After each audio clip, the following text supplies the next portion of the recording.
You've talked to Elon quite a bit. You've written about him quite a bit. Just it'd be cool to hear you talk about what are your ideas of what the magic sauces you've written about with Elon. What makes him so successful? His style of thinking, his ambition, his dreams, his the people he connects with, the kind of problems he tackles. Is there kind of comments you can make about what makes him special? I think that obviously there's a lot of things that he's very good at. He's obviously super intelligent. His heart is very much in I think the right place. And I really really believe that. And I think people can sense that. He just doesn't seem like a grifter of any kind. He's truly trying to do these big things for the right reasons. And he's obviously crazy ambitious and hardworking, right? Not everyone is. Some people are as talented and have cool visions, but they just don't want to spend their life that way. Mm-hmm. So, but that's none of those alone is what makes Elon Elon. I mean, if it were, there'd be more of him, because there's a lot of people that are very smart and smart enough to accumulate a lot of money and influence, and they have great ambition and they have their heart's in the right place. To me, it is the very unusual quality he has is that he's sane in a way that almost every human is crazy. What I mean by that is we are programmed to trust conventional wisdom over our own reasoning, for good reason. If you go back 50,000 years, and conventional wisdom says, don't eat that berry, or this is the way you tie a spearhead to a spear. Mm-hmm. And you're thinking, I'm smarter than that. You're not. That comes from the accumulation of life experience, accumulation of observation and experience over many generations, and that's a little mini version of the collective superintelligence. It's it's equivalent of making a pencil today. People back then, the conventional wisdom, had this knowledge that no human could ever accumulate. So we're very wired to trust it. Plus, the secondary thing is that the people who just say they believe the mountain is they worship the mountain as their god, right? And the mountain determines their fate. That's not true, right? And the conventional wisdom's wrong there, but believing it was helpful to survival because you were part of the crowd and you stayed in the tribe. And if you started to, insult the mountain god and say that's just a mountain, it's not, you didn't fare very well, right? So for a lot of reasons, it was a great survival trait to just trust what other people said and believe it. And truly, obviously, the more you really believed it, the better.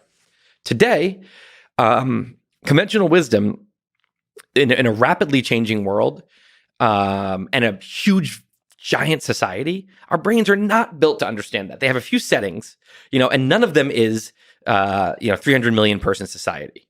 So your brain is basically is treating a lot of things like a small tribe, even though they're not. And they're treating conventional wisdom as very wise in a way that it's not. If you think about it this way, it's picture a bucket that's not moving very much, moving like a millimeter a year, and so it has time to collect a lot of water in it. That's conventional wisdom. In the old days, when very few things change, your 10 great grandmother probably lived a similar life to you, maybe on the same piece of land, and so old people really knew what they were talking about. Today, the bucket's moving really quickly, and so the wisdom doesn't accumulate, but we think it does because our brain settings doesn't have the quickly moving bucket setting on it. So my grandmother gives me advice all the time.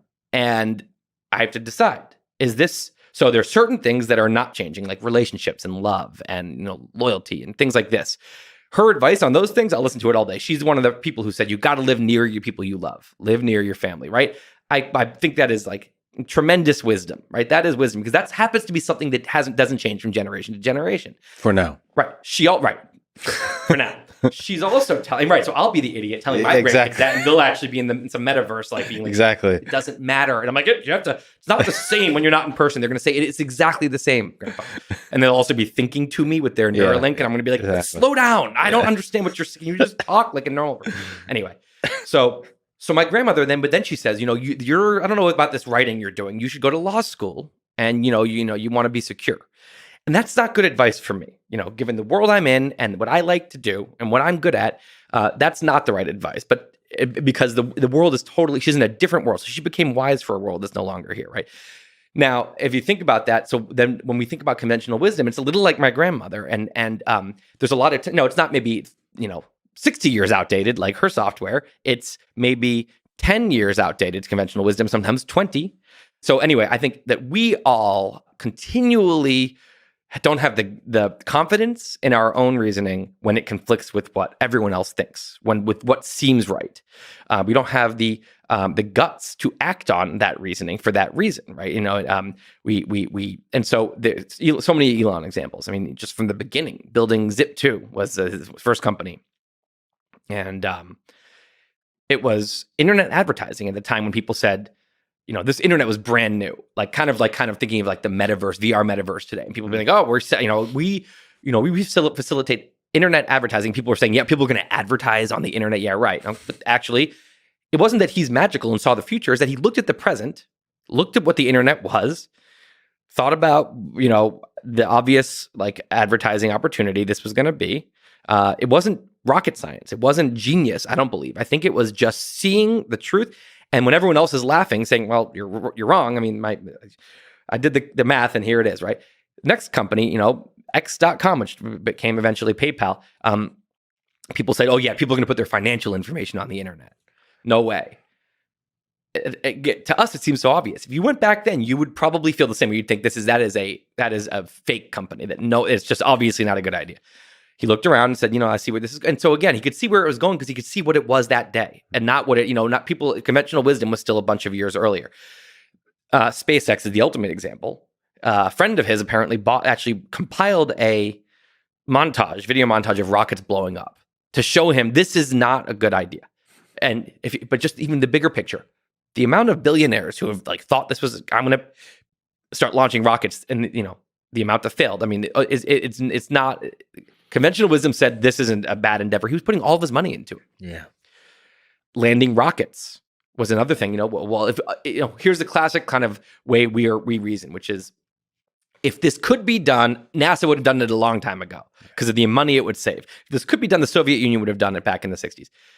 It's obviously something that can't be done, and the math on his envelope said, well, I think it can be done. And so he just did it. So in each of these cases, I think actually in some ways Elon gets too much credit, as, people think it's that he's, it's that his Einstein intelligence, or he can see the future, or he has incredible guts. He's so, courageous. I think if you actually are looking at reality, and you're just assessing probabilities and you're ignoring all the noise, which is wrong, so wrong, right? And then you just have to be, pretty smart and, pretty courageous. And you have to have this magical ability to be sane and trust your reasoning over conventional wisdom, because your individual reasoning, part of it is that we see that we can't build a pencil. We can't build, this civilization on our own, right? We kind of tout to the collective because for good reasons, but this is different when it comes to kind of what's possible. The Beatles were doing their kind of Motown-y chord patterns in the early 60s, and they were doing what was normal. They were doing what was clearly this kind of sound is a hit. Mm-hmm. Then they started getting weird because they were so popular. They had this confidence to say, we're going to start just experimenting. And it turns out that if you all these people are in this one groove together doing music, and it's just there's a lot of land over there. And it seems like, I'm sure the managers would say, and that all the record execs would say, no, you have to be here. This is what sells. And it's just not true. So I think that Elon is the term for this that actually Elon likes to use is reasoning from first principles, the physics term. First principles are your axioms. And physicists, they don't say, well, what do people think? No, they say, what are the axioms? Those are the puzzle pieces. Let's use those to build a conclusion. That's our hypothesis. Now let's test it, right? And they come up with all kinds of new things constantly by doing that. If Einstein was assuming conventional wisdom was right, he never would have even tried to create something that really disproved Newton's laws.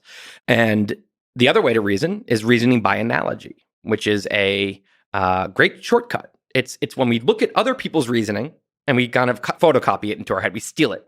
So reasoning by analogy, we do all the time, and it's usually a good thing. I mean, it takes a lot of mental energy and time to reason from first principles. It's actually, you don't want to reinvent the wheel every time, right? You want to often copy other people's reasoning most of the time. And most of us do it most of the time, and that's good. But there's certain moments when forget just for a second, succeeding in the world of Elon, just who you're going to marry, where you're going to settle down, how you're going to raise your kids, how you're going to educate your kids. how you should educate yourself, what kind of career paths and turns. These moments, this is what on your deathbed, like you look back on, and these are the few number of choices that really define your life. Those should not be reasoned by analogy. You should absolutely try to reason from first principles. And Elon, not just, by the way, in his work, but in his personal life. I mean, if you just look at the way he's on Twitter, it's not how you're supposed to be when you're a super famous, industry titan. You're not supposed to just be silly on Twitter and do memes and get in little quibbles with you. He just does things his own way, regardless of what you're supposed to do, which sometimes serves him and sometimes doesn't. But I think it has taken him where it has taken.